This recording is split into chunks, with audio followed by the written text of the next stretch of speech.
Welcome everyone. Today we have our another new episode and we will discuss on circular economy. We have our world famous speaker, Mr. Rob, Mr. David Smith, Mr. Mike, and Dr. Talib Rafael. First, I would like to give chance, Mr. Rob. Thank you, and good, at least good morning here. Good morning, good evening, or good afternoon, depending on who everybody is.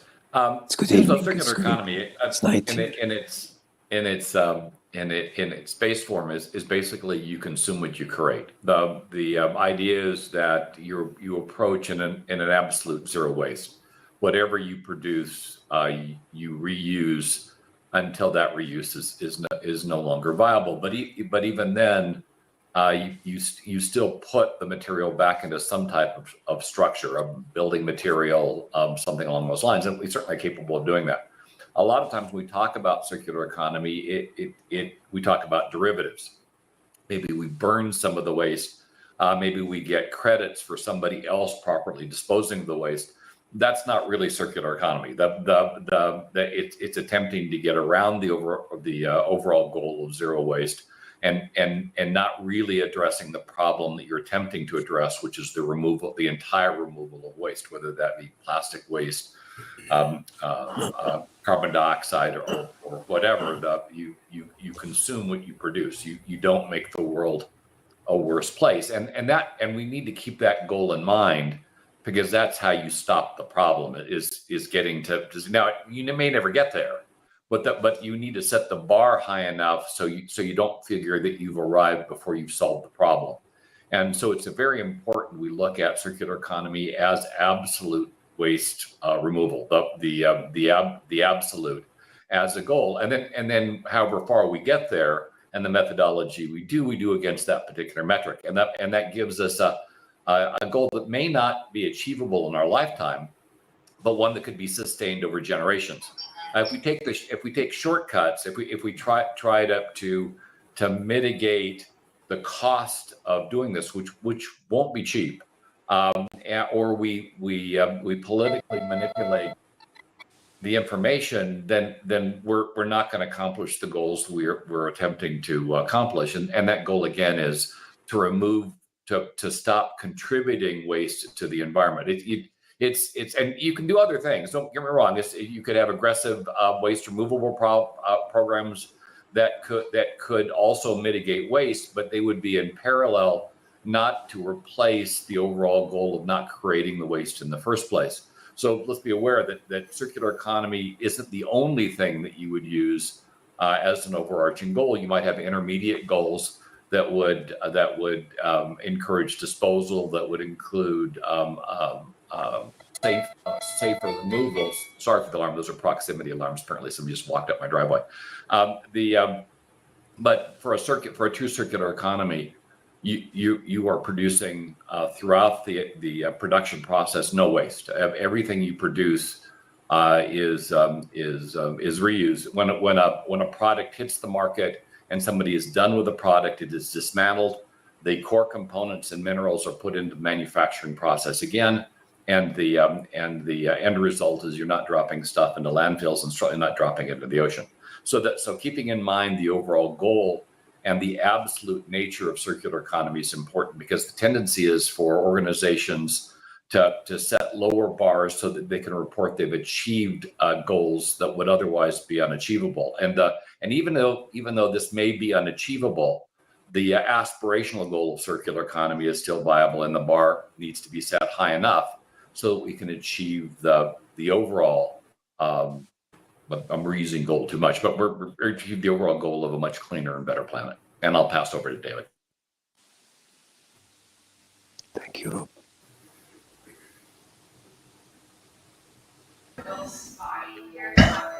Dr. Sharif, you want me to go now?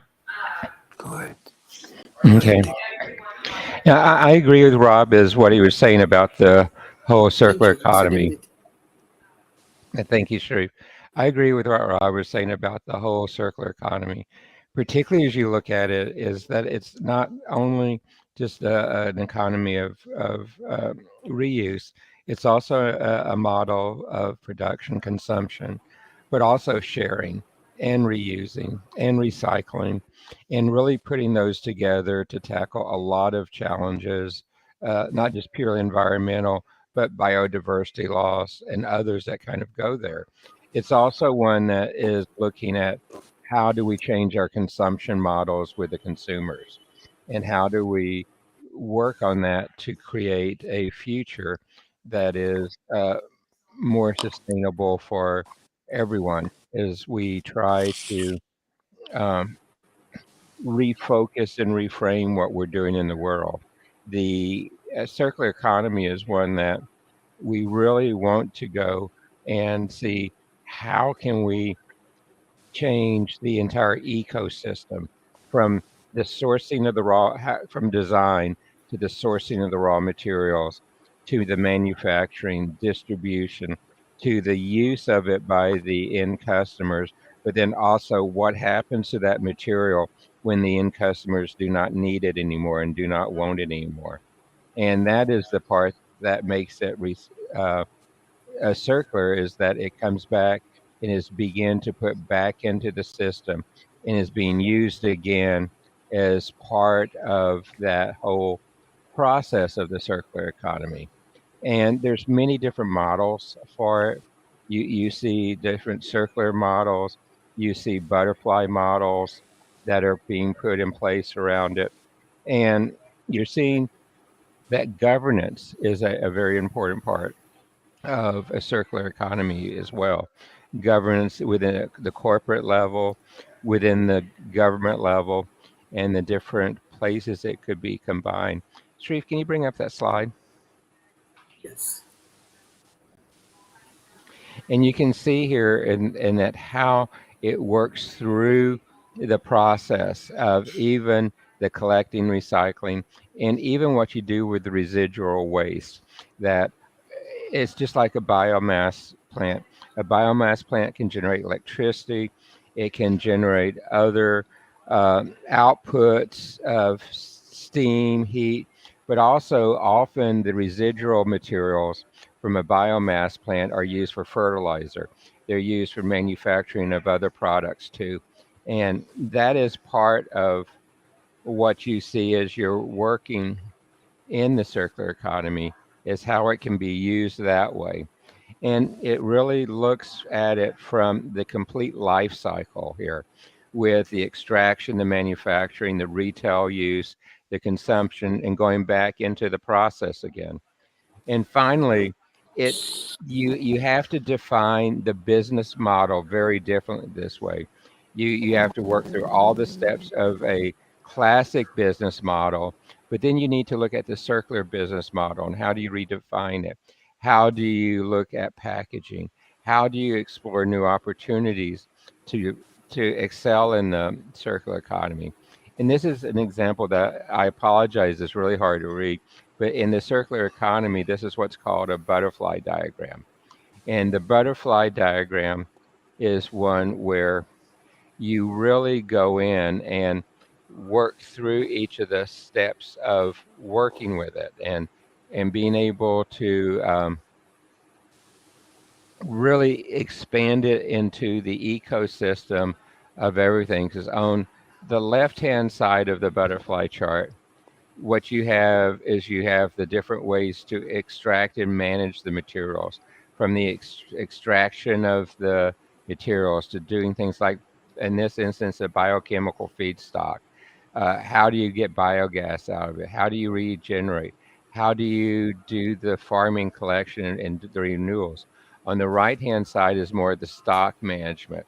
How do you put those pieces in place to be able to maintain it, to reuse it, distribute it, to change your manufacturing process, your distribution processes, and all of that to be able to efficiently uh, compete in an age of biomass.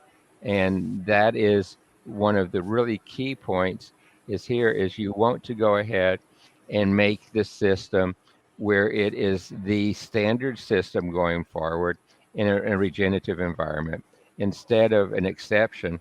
So, in a very simplified mode, to look at how the circular economy is being really implemented, it's as simple as this, is that we are shifting our systems to where you have a regenerative process of the natural systems. You design out waste and pollution, and you really design and keep the materials in use that are complementary with a circular economy, and not materials and things, if at all possible, that are not complementary with a circular economy. And that is really the essence of what you need to do to be successful in implementing a circular economy, either within a company, within an industry, an ecosystem, where the government should have roles in it to play. But those are the bigger elements of it. So, Sharif, thank you. Thank you, Mr. Mike.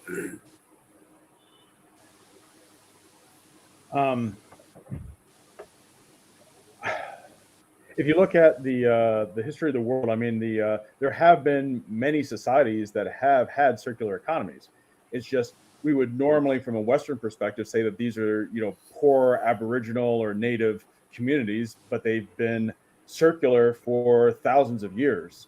It's just the Western world is so based on consumerism that it's we're so far away. I mean, if you just look at the amount of waste and how far the U.S., for example, is away from a circular economy, it's not even close, right? I mean, it's so far away. So the question is, how do we get there? How do we? Because usually waste is proportional to wealth. So how do we make it where we can have wealth, or the Western version of wealth, and still be able to have a circular economy where we're not extracting more, and we're living in this good balance. So I don't know. I see we're in. I don't see how we're going to get it, other than maybe there's some ways of giving people what they currently are craving from a consumerism perspective. Because we've been addicted to the consumerism. It's hard to imagine that we're without a lot of work. We just throw things away and we don't repair things, because there's all those negative externalities are not factored into this. If we can price out those externalities and have it where it's cheaper to repair something than replace it, or if it's cheaper to reuse than it is to just create from virgin stock. But unless you have that, the question is, how are you going to actually get to a circular economy? Thank you. Dr. Talib Rafal. Okay, I think what Rob said and what David said are very important. Rob only concentrated on the consumption part, but David expanded that definition of circular economy to a much more wider concept. I think that's important to understand. Circular economy is one that is connected to sustainability, really. It's a sustainable model, and it's connected to mainly climate change, because climate change is affected very, very badly by linear economies. Now, what Mike said is very important also, that we are not doing this in our Western world. The Western societies are not doing circular economy at all. They're still in their linear economy, and they are trying to excel in that. The business model here is important, because if you want to promote circular economy, you have to make it business sound. You can't just promote it just for the sake of it. You have to make logic out of profits out of that. How do you profit out of that? And now, of course, one of the best examples of this is plastics. Plastics can be used for other things if they're collected in the right way. But if you throw them everywhere in the sea, for example, in the sea, we have in the oceans and the sea, 70% of the plastics are there. That's not right. We should take them out. We should prevent people from throwing them. We should also manipulate that in such a way that these plastics can be reused. They are reused. They are reused now for becoming energy producers again. And that's important to know. Now, how would the developing world that I'm part of now benefit from this? developing world, as Mike said, has been for a long time just adhering to the principles of circular economy, because what we do is produce materials, and these materials are also recycled and reused again and again. So the circular economy is one that suits the developing world very much. And I think the developing world can teach the developed world a lesson in this. Thank you very much for this. Thank you. Thank It's a you, very thank important you, Dr. topic. Talib Rafael. Thank you, Dr. Talib Rafael. Based on sustainability, like the circular economy, World Talent Economy Forum with Dhaka University, we finish a conference. Just today, we finish our conference. Uh, Different ministers from different ministries, like education minister, industry ministers, foreign ministers, as well as Chief Advisor of Honorable Prime Minister, Mr. Salman F. Rahman. Beside that, different corporations and academy, they join in our conference. Professor Fred Philip from World Talent Economy Forum, he joined as a keynote speaker for this conference. We get around 72 research projects from around South Asia. I request all of our audience, if you want to understand the developing nations, if you want to understand the circular economy, as well as if you want to understand the real-time problem of emerging economy, you can watch these inauguration sessions, and you can understand very interesting aspect beside this dialogue.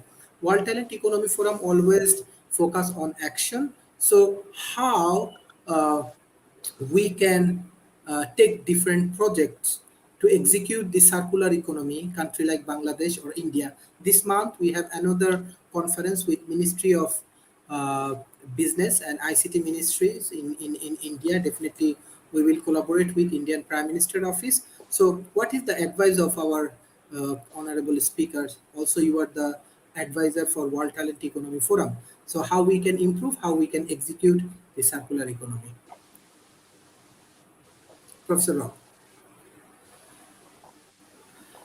Well, whenever you're providing advice, the first thing you have to look at is the capabilities of the people that you're advising. Certainly for an emerging economy, addressing climate change by themselves is non-viable. However, benefiting from mitigating climate change is viable. We've certainly seen instances, for instance, with regard to waste. Now, the example I'm going to give you doesn't have to do with climate change, it has to do with closer to what Talib was talking about with regard to eliminating plastic waste. But for instance, using Hewlett-Packard as an example, they contracted with some of the Pacific Islands where a lot of the plastic has been backing up as it comes off the ocean, and then what they do is they pay the islanders to collect that plastic. That plastic is then taken and used to build HP's products. So they're mining the plastic, removing it from the area, building products, and then HP at the back end has a recycling process whereby people return. It's most aggressive with regard to printer ink cartridges, but where people return the material to HP, so it can then again be turned into other materials. So it never actually makes it back into the ecosystem. So they circular after manufacturing, and in the initial manufacturing process, they are pulling pre-manufactured items out of the environment. In terms of underlying goals, Microsoft probably has the most aggressive goal with regard to circularity, in that their goal is to achieve zero energy creation going back to the beginning of the company. So in other words, getting enough efficiency so that they not only are consuming zero energy for existing projects, but the overage of their generation capability also effectively overcomes the energy generation, the consumption they've done since the company was formed. Again, a very aggressive goal, one that has not yet been achieved. But finding ways to help companies achieve those underlying goals, of finding ways to work with companies that are looking to collect some of this material so that they can remanufacture, and certainly working on materials that better biodegrade. Part of a circular economy isn't just simply reuse in manufacturing, but if plastics are biodegradable, and we have a number of biodegradable products that are now coming to market that are viable, and they biodegrade nicely and become effectively fertilizer. And using something that was otherwise a waste as fertilizer is a way, and approaches one of the other goals with regard to circular economy, which is allowing the world to heal itself. And so turning what would be unacceptable waste into something that could be used to improve the underlying environment would be consistent with that underlying goal, even though in effect, you're not entirely creating a circular process for the manufacturer. That your effort is the waste your effort is putting out is actually helping the planet as opposed to hurting the planet, and that certainly should be allowed. Because as they say, you keep in mind what the overarching goals are, and the overarching goals is to really take the planet back to where it once could clean itself. It could maintain the environment, and we got some type of a higher level of weather stability than we currently have. And so we're better able to sustain the race and sustain the living organisms that exist on the planet. So the focus of government first is to take a look and see what kind of resources do we have, and what kind of resources do we need to participate in this from a global standpoint? Because you really have to look at this globally. Trying to just do this, even in a major economy like the United States and China, trying to do this within the country alone probably isn't going to accomplish the goals we have set forth. These need to be global goals, which means everybody needs to be on board and collectively working to achieve them. And clearly, if we have a major government like China or the U.S., which are the biggest contributors to the problem, if we have them not participating or not participating well, then it's very difficult for the emerging countries to make up for that. But Afghanistan isn't going to make up for the waste that France creates. It's no way that's going to happen. So in the end, this is a global effort. This has to be done with everyone's participation, and where the emerging countries can help is first understanding what it is they can contribute, and then bringing those forward, and then doing gap analysis, what things aren't being done that should be done that these economies can step in and do. In some cases, they could receive funding from other countries, if not the United Nations, to do some of these things, assuming the United Nations steps up to the problem a little more aggressively. But looking at those vehicles, and let's be clear, it's got to be profitable for the country. Otherwise, they're not going to be able to sustain it. And so part of the effort has to be to assure that that whatever is being done can be turned into a business so that it can be sustained. Because if it's just costing money, even the developed countries have a hard time sustaining negative income projects, and so if you can turn them into positive income projects, then they sustain themselves and you carry them forward. It's like building a building. You need a solid foundation, and that solid foundation is economic viability. Now, part of what can contribute to that economic viability are taxes and tariffs. If I'm a firm believer, if companies had to pay for the waste that they create, they would do things differently. And too often, governments reward companies that are creating waste instead of penalizing them, and that encourages bad behavior. Petrochemical is a case in point. The petrochemical market, using U.S. as an example, is given incentives to produce. They are not adequately penalized for what that production causes, and so there is little or no emphasis on moving them towards a greener environment, other than political pressure. The economic pressure is non-existent, and you need both political and economic pressure to solve a problem like this. So having those governments collectively support efforts that drive the behavior that you want economically would also be a major part of this effort. And one of the ways they could do that is diplomatically. Larger countries want smaller countries to do things. They want them to support them in political efforts. They want to support them in initiatives. And if you put on conditions, much like the U.S. often puts conditions on partners with regard to diversity and inclusion, and sometimes puts conditions on partners with regard to being green, that if everybody gets on board that some of the recurring conditions for agreement is to improve the planet, I believe we could actually make some very real progress, real time. Because a lot of times the tactical goals of putting military bases in countries, using consensus to drive behavioral changes in countries that are misbehaving, those could all be predicated and tied to overall green efforts to fix some of the underlying problems and fix the planet. We tend to be tactical as a race, and we need to start thinking far more strategically if we want to make lasting progress. So that's my initial coverage to answer your question. I'll pass over to David. Thank you. Mr. David Smith.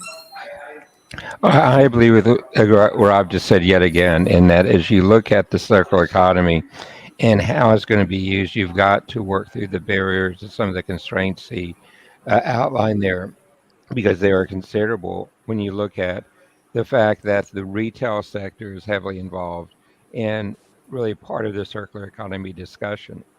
And, even though, as was said earlier um, by Mike, the concept of what we vision as a circular economy is pretty strong, but really the circular economy concept in modern day life really began back in 1990 when it appeared in an article, The Economics of Natural Resources and the Environments, by a British economist and environmentalist. And it was put in there, and it was to uh, at the time, a Research Act to really say that the environment assumed a secondary role and a tertiary role, and was not like our traditional, or what has become known now as the linear environment.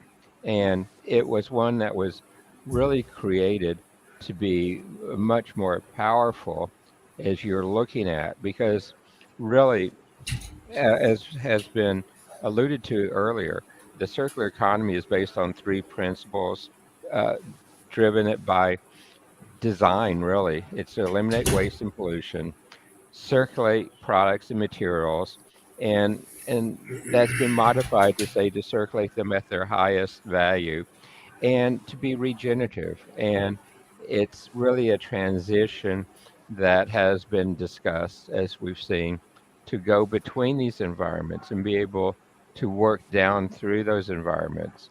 And it's a system solution framework.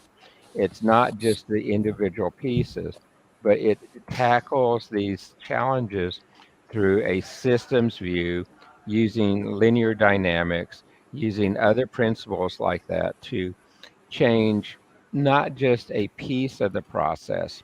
The goal of a circular economy is to change the entire process of designing, sourcing, building, selling, using, retiring, recirculating, uh, uh, all the pieces and parts of the products that are delivered.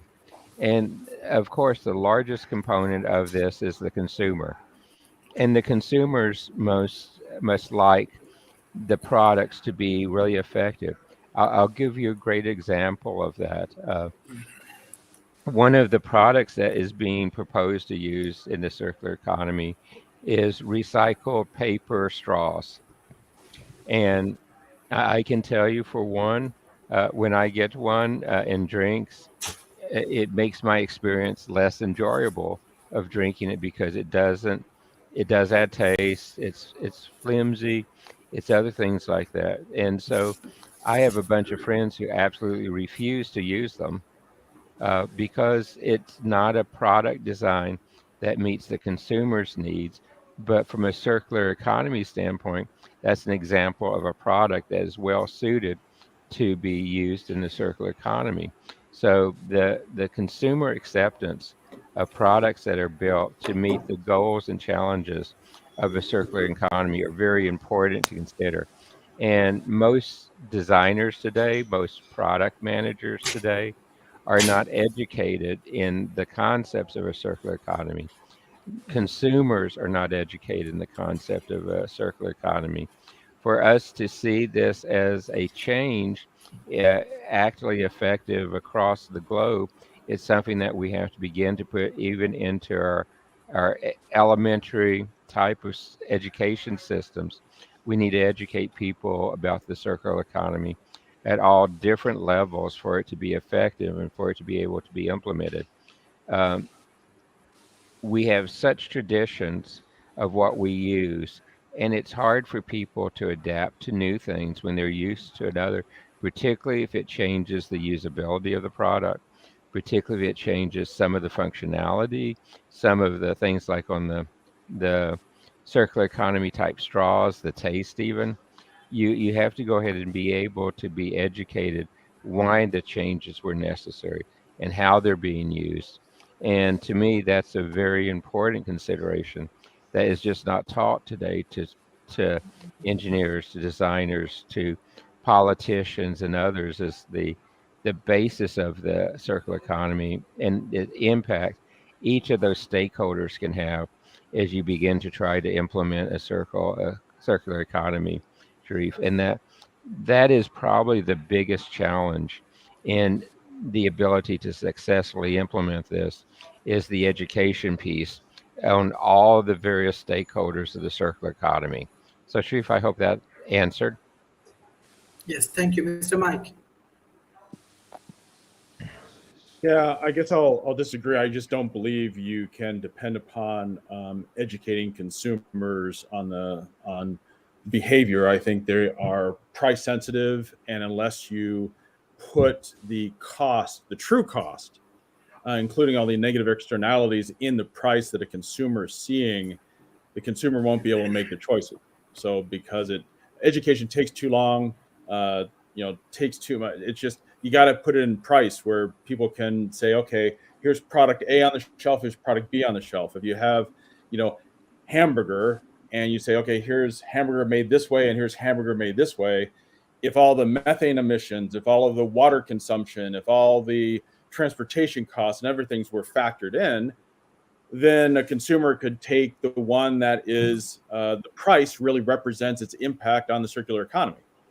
So, but that requires, governments to take a more active role in creating a fair market where a fair market includes the pricing of all costs of a product, whether it's direct costs or whether it's indirect costs.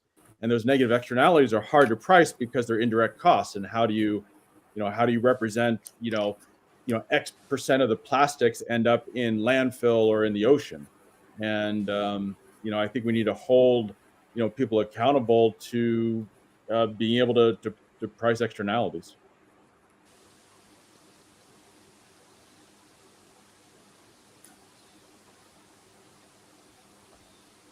Thank you, Mr. Talib.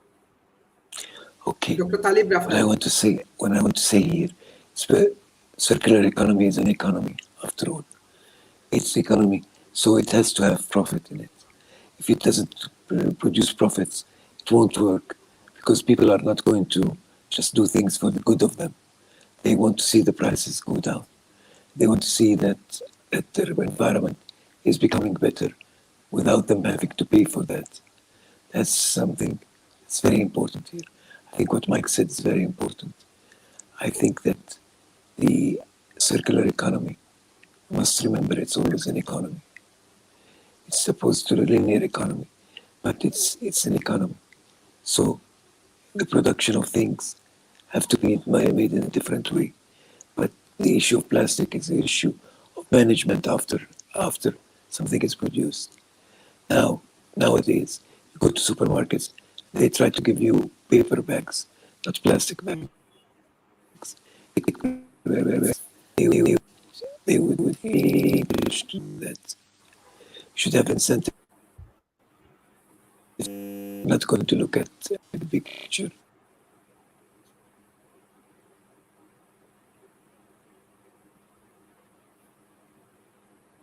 Dr. Talib, I cannot hear you. Looks like he's frozen. I'm sorry about that. I know that he has internet problem, and he's very respectable speakers for World Talent Economy Forum. So, Absolutely. Mr. Rob, what do you want to add?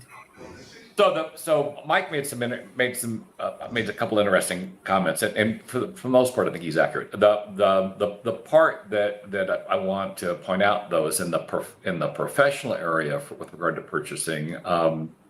Green efforts have actually had a positive sales value. Several of the companies I work with, Dell and HP in particular, have reported that around $3 billion of revenue is directly connected to their green efforts, and not as a result of the green efforts. In other words, the green efforts aren't generating that revenue.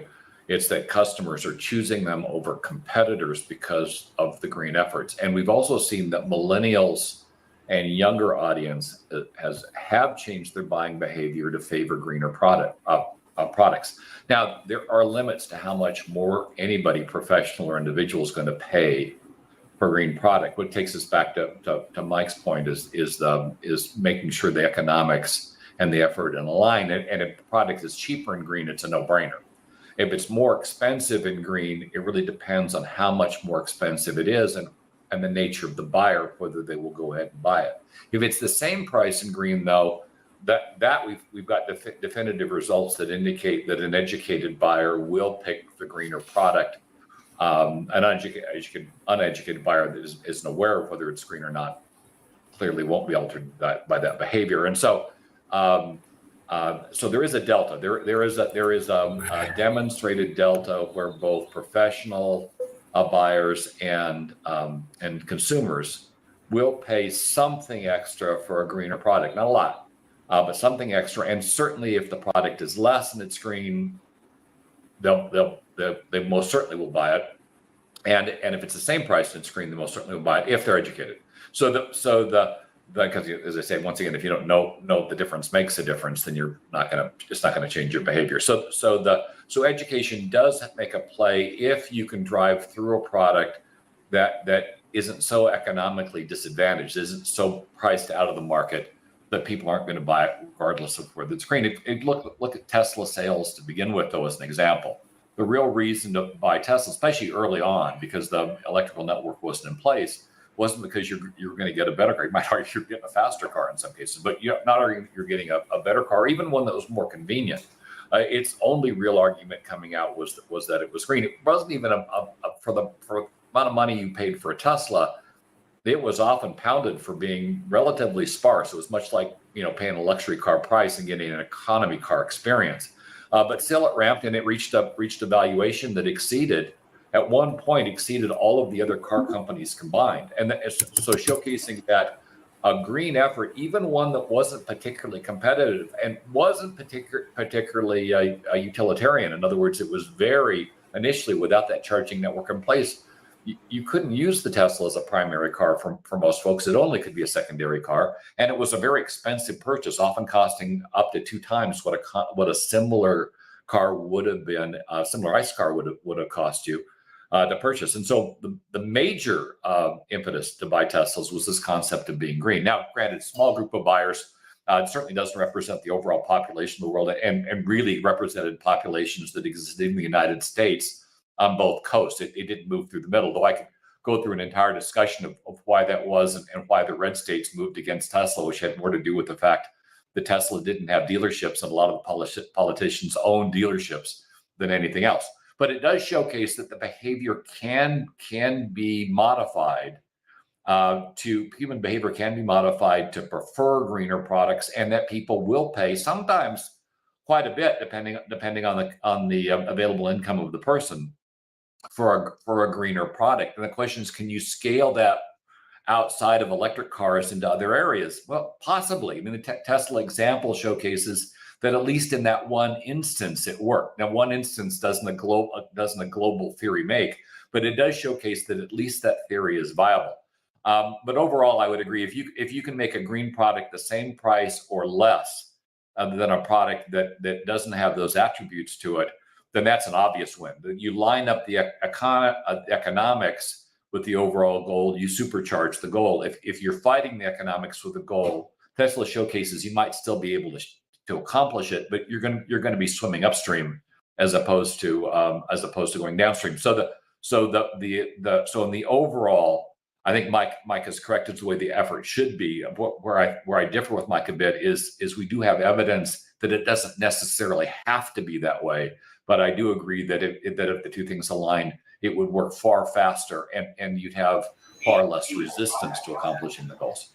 At least from the consumer, at least from consumers, either professional or consumer. $3 billion in sales, get $500 million this next. Oh, and Rob, I agree with you in that if we could make it all work that way, it would help us accomplish the goals for this in a much more expeditious manner in looking at. But to really accomplish all the goals in it, it does have to be implemented across the system. And the companies that you mentioned, HP and Dell, both have very good programs to do it. I saw an announcement this morning that one of the airlines now has hired a director of trash to help this airline begin to look at how to go through the supply chain they use, the materials they use, and try to make them more suitable for use in a circular economy type basis to help meet some of the targets for the environmental impact. So we're beginning to see companies begin to put people in place to make this as part of their charter going forward and what they're wanting to do and can do. So the human resources part of it, the human capital part of it, is an important part as we put the pieces together to go forward with it. But equally important, though, is that it's a mindset change.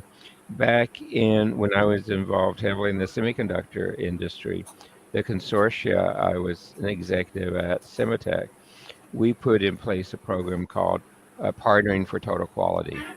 And it was a goal to improve the quality of the suppliers to the semiconductor industry and what the semiconductor industry did with the product. And the same type of thing, you have to start with the basis part of this, the raw materials, the suppliers, the manufacturing, the retailers, the consumers, the what happens post-consumerism, and see if you can make it into the life cycle, into the circular basis that we're really talking about in this economy. And yes, every piece in that life cycle that I can optimize, be it the manufacturing process, be it the shipping process, and others, is going to help. And those are piecemeal solutions, but they're not truly an implementation of the circular economy. Uh, but I'd rather see the effort made to help take care of parts of this and make the advancements a part of it than to have a whole parallelization of the ecosystem because only one or two parts of it are doing it and not the whole ecosystem. So it really is, like we said, it's a system that you have to work within, and that the system is made up of all the parts, and the parts have to come together to really create this circular economy. So, Mike, I guess to you. Thank you. Thanks. I guess what I see is there's a lot of greenwashing by companies.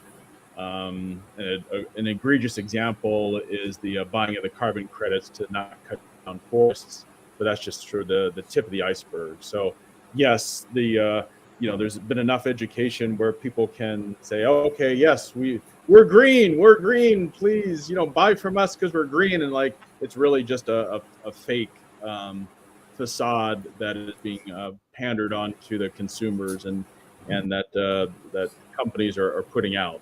So I think one of the challenges is, like, when we get back to David's education, is like, I don't think we can educate people when consumer information from the mob media and major networks don't have an incentive for truth, and they're often politically aligned.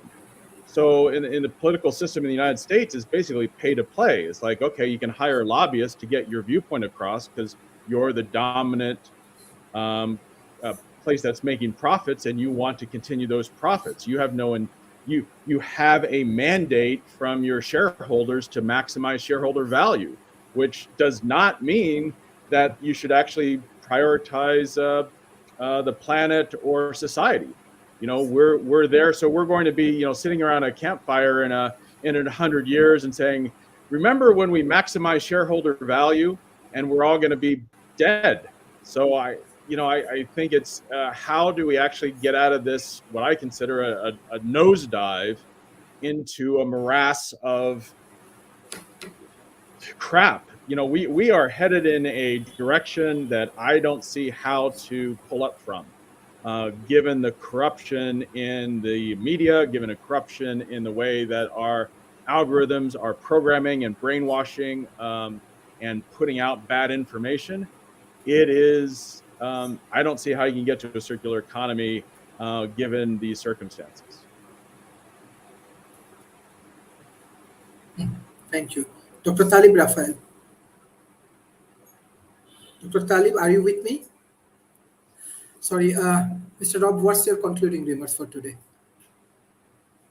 Well, Mike makes a good point. That whether or not the goal is achievable is certainly valid. And if you reach the point where you don't think the goal is achievable, but you still need to accomplish the overarching goal, which is assure the planet continues to sustain life, which I think is in all our best interests. Then you have to go from move away from mitigation and move to correction, and that's possible as well. That's a different path, though. If you conclude that you can't stop creating the waste, then finding ways to collect and better dispose of it becomes your path. And nothing says that's not a viable path, though at some particular point you might run out of stuff to toss away in places to put that stuff. But keeping it out of groundwater, keeping it out of the oceans, keeping it out of the air you breathe, keeping it out of the food, it's very concerning to me, for instance, that you can't really eat anything anymore without consuming quite a bit of plastic, particularly any seafood. A lot of that plastic is carcinogenous, and there are two things that scare the hell out of me. One is cancer, and the other is dementia, and plastics have been connected to both. So keeping this stuff out of our diet would also be important, and that may mean better filtration. That may mean we have to move from harvesting animals that are living to lab grown materials that can be better isolated and prevented from contamination. But the one thing we can't do is we can't just continue to treat this problem like it's a secondary problem. Today on Facebook, I'm getting into some interesting arguments with regard to the COVID-19 creation and whether it was a lab or a market that was the source. And the argument I'm making is we need to know what the source is before we can fix the problem. Same thing, but we're not being allowed to find the source because we've got governments that are blocking the investigation, and so there's very likely we're going to have another pandemic event, and that's something that shut down most of the world. It certainly is as troubling as global warming, at least for me, because a pandemic or disease could kill me just as easily and probably more quickly than the climate change will, depending on whether I'm on a plane or not when an event happens. So making sure that we've got a thorough understanding of what it is we're trying to accomplish, getting everybody on board with it. Because if we're all trying to do circular economy, but nobody ever figures we're going to get there, that's going to fail. And so maybe we need to go to Plan B, and instead of trying to stop the source of the problem, move more aggressively to address the symptoms of the problem and more aggressively get rid of the waste. And we can certainly do that with very aggressive carbon capture, with moves to aggressively collect the plastics that go into the ocean. And we still have to have massive penalties for people that violate these, because we've often had, even in areas where you've got anti-dumping laws, anti-pollution laws, you have companies that have gone outside of those laws, violated those laws, and done inappropriate things. Here in the United States, we just had a train derailment that caused catastrophic climate damage, and to the area, which shouldn't have occurred. It was a fully preventable accident, and there is some doubt whether the rail line will be adequately penalized to ensure that it doesn't recur. and those are the kinds of issues that we really have to wrap our arms around, because they do systematic damage and can do systematic damage at scale. But if we can't even do that, if we're so corrupted in terms of process that we can't even address and correctable problems that are relatively easily corrected, like train safety, that there is no doubt in my mind with adequate sensors, reporting, and policies, there should never be another train derailment anyplace. The train derailments typically occur because the wheels of the train and the track become somehow decoupled, and with our level of technology and cameras, there's nothing that says we couldn't have every inch of track monitored, and nothing that says we couldn't have every wheel on a train monitored, and thereby seeing that problems like this are identified before they become catastrophic. And there's nothing that says we couldn't put these dangerous chemicals in containers that self-cool. If you have a disaster, or if, even though they don't self-cool, could be hooked up to portable cooling equipment so they don't reach a combustible temperature, which is what happened here. The train was actually stopped before the problem occurred, but the chemicals continued to increase in temperature and couldn't be cooled, and therefore they had to be released in a controlled burn. Well, if the containment chamber itself was redesigned so you didn't need to go through that process, then you wouldn't have that problem. That problem wouldn't recur. And we've got the technology. Nothing that says we couldn't use it. But we've got the technology to do a lot of this stuff. The matter is prioritizing it and applying it. And that means that everybody's got to be on the same page with regard to what it is we're doing. We've got 30% of the people looking at keeping the problem from occurring in the first place. 30% of the people looking at mitigating the problem and taking away the contaminants out of the area. And 30% of the folks saying we don't need to do anything. Some miracle technology in the future is going to solve this before it ever blows us up. We're not going to make progress. We really need a critical mass of people all on the same page to address this problem, which is race ending. And it would seem, if you were to stand outside, this would be a no-brainer. You've got a problem. It's going to kill everybody on the planet eventually.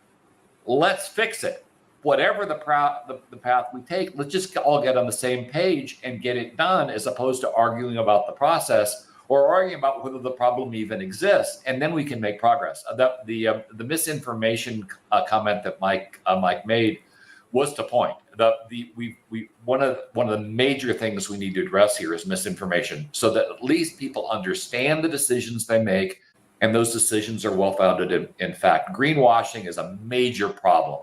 It is not helping the effort.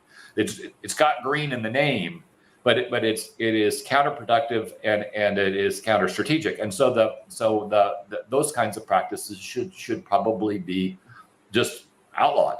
You don't shift the blame from one place to the other. The idea is to get rid of the problem altogether, not to shift the blame between companies. That makes no sense to me either. So a comprehensive problem, and this is really something that the UN was supposedly created to address, a multinational approach to fixing a world level crisis. And sadly, it just doesn't look like it's able to do that. In fact, I consistently question whether the UN is even viable as an entity, given when it comes to a major event, whether it be a war, a global warming, or a pandemic, it appears to be unable to step up to the problem. And we really need an agency that's capable of dealing with global issues like this. And we don't really have one. And fixing that probably is at the forefront of getting this problem and other problems like it solved. We need an enforcement body that can act globally. And without that, I agree with Mike, I have doubts whether we'll be able to get this done. Passing to Dave. Oh, Rob, your last couple of sentences were some of the keys. You mentioned the word enforcement agency to enforce this globally. That means that the world has come to some standards on this and has put regulatory actions in place across the global world on this too. And that is one of the challenges we have with this is getting the consensus together to put regulations in place, getting the consensus together to change the manufacturing processes, to change the sourcing processes, and change the other elements that are necessary for that to be accomplished. That is why, as we look at the effectiveness of this across our global environment, it really is one where all the parts and pieces have to come in play. In particular, we're going to have an enforceable outcome for it. So that's kind of where I think the greatest challenge is, Sri, is how to make this concept one that has KPIs with it, that has regulatory impacts around it, and how can it be one that becomes the go-to process until something you do on the have to think about it and implement it, and it has to be part of the culture, and we need to work on making this type of a environmental circular economy part of the normal discussion and process instead of an afterthought.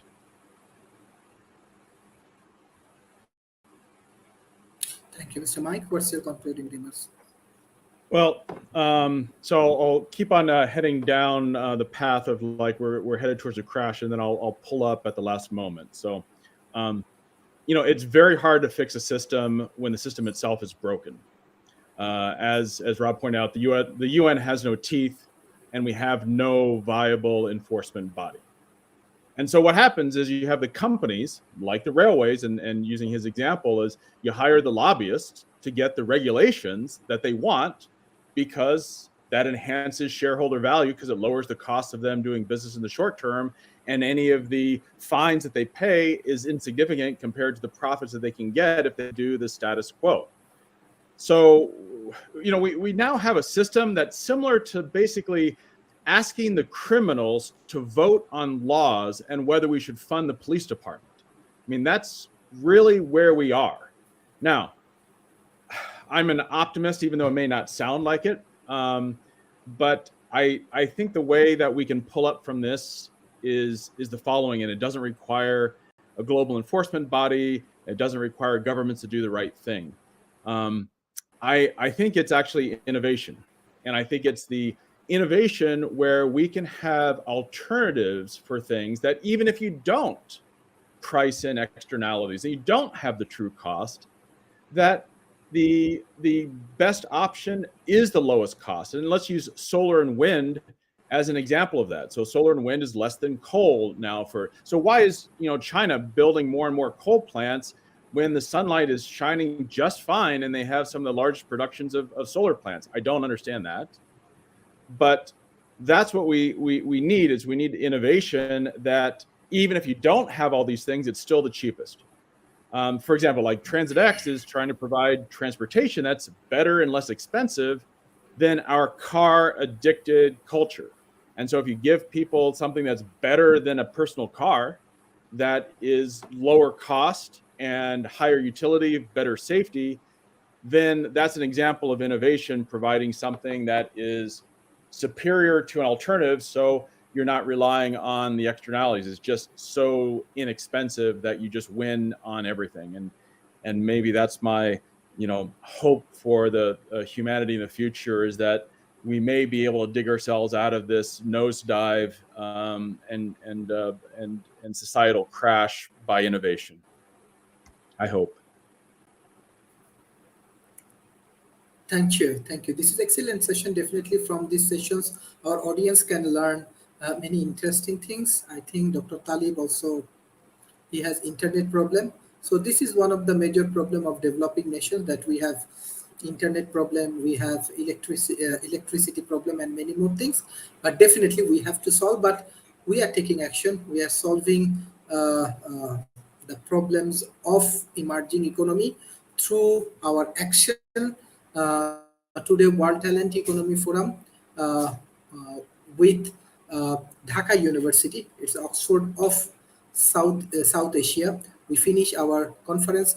Prime Minister, Chief Advisors, Mr. Salman F. Rahman, different ministers like education ministers, industry minister was in this conference. Beside that, different industrial leaders, different researchers. We already get 72 projects from this research and innovations conference. And definitely we focus on sustainability.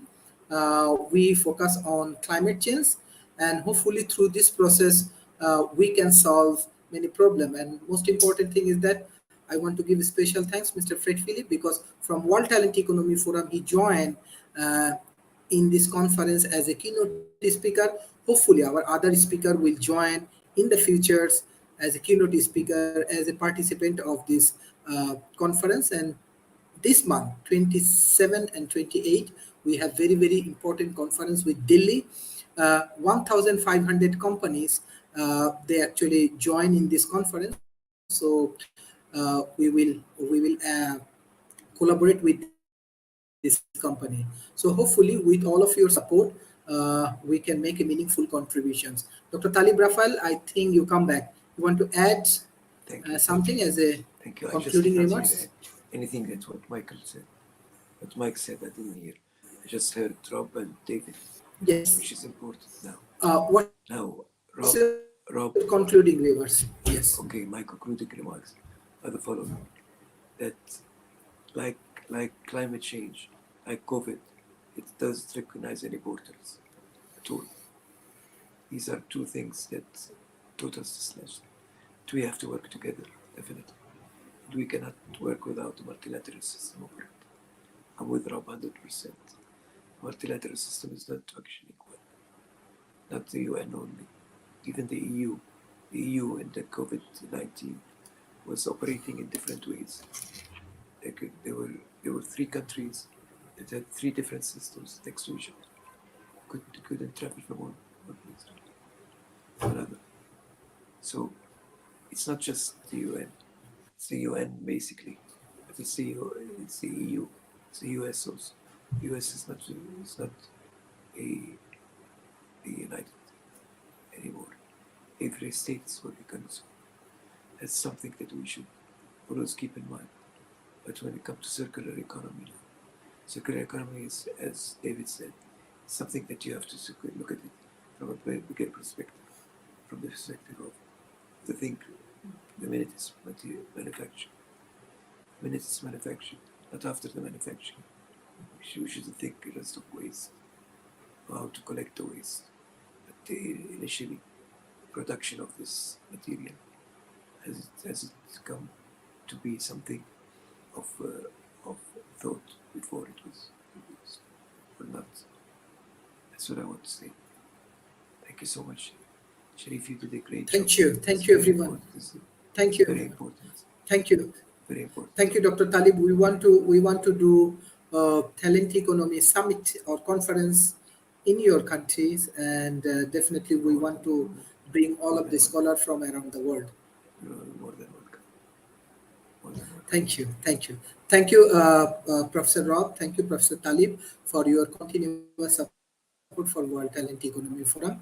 Thank you, our audience, for your continuous support. Thank you. Bye-bye and take care.